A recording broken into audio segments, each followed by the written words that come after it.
Hello, I'm Evan Nolan, the president and co-founder of the United States Athletics Hall of Fame, here with another returning nominee for the class of 2024.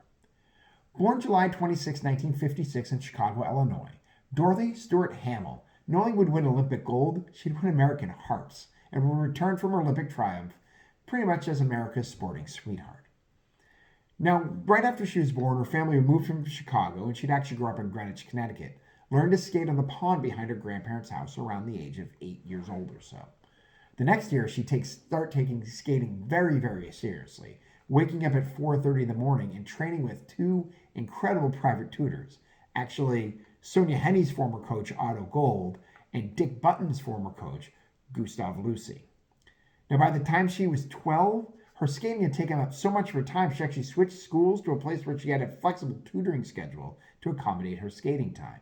And it paid off, as she would win the novice skaters title at the 1969 U.S. Championships as a 12-year-old.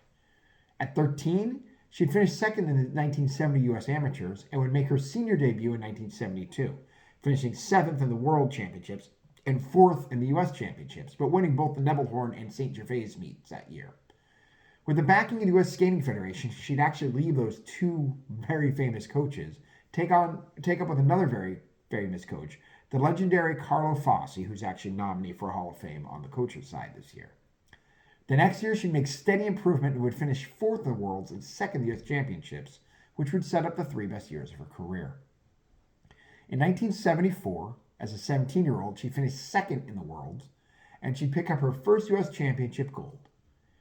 She'd repeat her silver in the World in 1975, and she'd win gold in the 1975 U.S. Championships. She also created a new spin move called the Hamill Camel, in which that camel spin, which was invented by fellow U.S.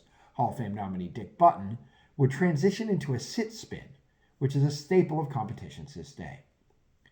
Then would come the bicentennial year of the Winter Olympics in Innsbruck, Austria, where a 19-year-old Hamill would go from great figure skater to national icon. Now, she'd take the ice in a new bob haircut, and off ice would wear these big glasses with oversized frames, both of which, when they showed up on TV, became cultural fads across the U.S. And what helped them become fads more than anything was that she'd finished second in the figures section and win both the long and short programs, allowing her to take home the Olympic gold.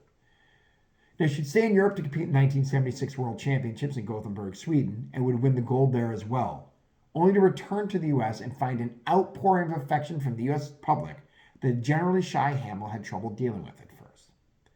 She'd go professional after the 1976 season, skating with the Ice Capades from 77 to 84, and becoming the spokesperson for, and I am not making this product up, Clairol's short and sassy shampoo line.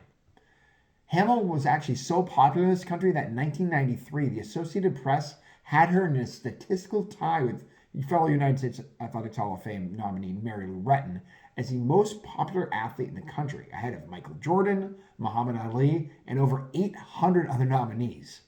It's quite the ride for a quiet kid from Connecticut who just wanted to skate.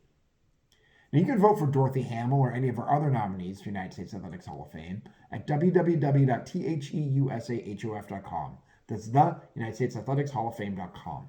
Voting continue between now and we close our polls on December 1st, so vote as often as you like, as long as it's only once a day. I'll be back soon with another nominee, but until then, take care.